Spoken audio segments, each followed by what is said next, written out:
Hi, everyone. I'm Janelle with TaxExact here with Pat from TaxExact.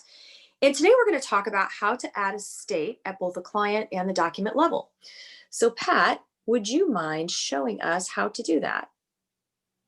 Yes, absolutely. Thank you, Janelle. I appreciate that. And yeah, so to do that, I'm just going to share my screen with you guys and walk you through how to perform this action at both levels. So here we are. You're going to log into your account. Now I have pre-established a client for this scenario exactly. So you're going to go down here on the client list window, and you're going to, in this case, find your you're gonna create a new client. In this case, I'm going to pretend I already have this client up. So you're going to, basically when you have the new client window up, you'll enter the information for his name and his date of birth, his filing status, if he has a spouse, and then you're going to go over here, dependents as well. I don't want to gloss over that, obviously, but then you're going to go over here to the state and locality drop down, and in this case, there's nothing there. In this case, Craig lives in New York, so all you got to do is search for New York and click that state. Okay. Now, if you wanted to add another state, you click Add State. Automatically, it's going to add a second state verbiage above this. Say Pennsylvania. This is in this case, he's or if you know New York very well, you know that there's a county south of, I'm sorry, north of the border for Pennsylvania called Orleans. And say this person lives in Orleans but has a job in Pennsylvania. You'd put that there, and if you want to remove it, you click Trash, and it removes it. Click Save, and you're good. Always click save. Yeah, And also, so let's talk about adding a state at the document level. perfect. So in this case, I am going to go ahead and go to the document list now, the project list. And in this case, I'm going to type in Balder because I already have him pre-set up for the arrangement of this video. I specifically had it set up where there was no state assigned to him. So sometimes, you go through the process of creating a client and you forget to enter that state or associated state. Very easy to fix this issue. If you notice though, right now it says resident state in parentheses without anything there. There's no physical state assigned to it. And if you further go to say add new income and you go to a state allocation, it won't show up. Nothing shows up.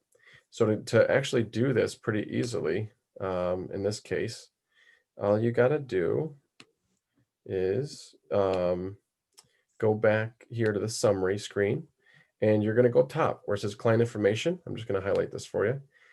All that information from Craig pulled over.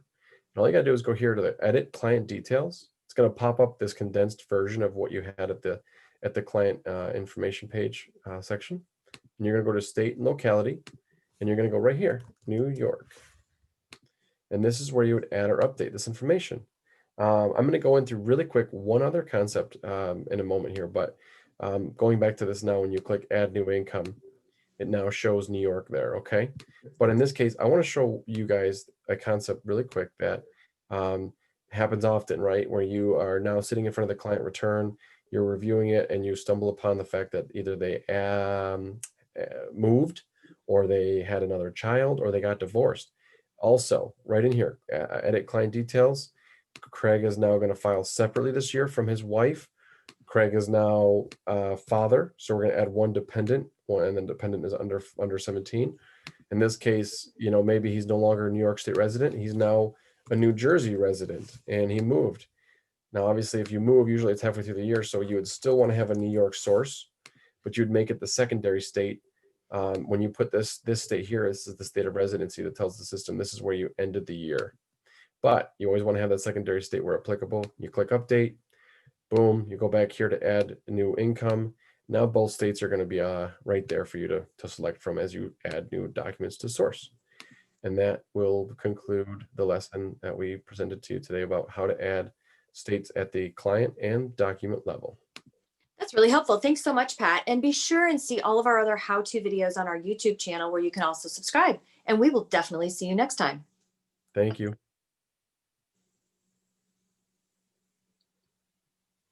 Shoot, you know what? Oh, wait. No, darn it. I can't stop recording. I think you have to. Okay, Can well, you? I'll give you back the host and then you can stop it.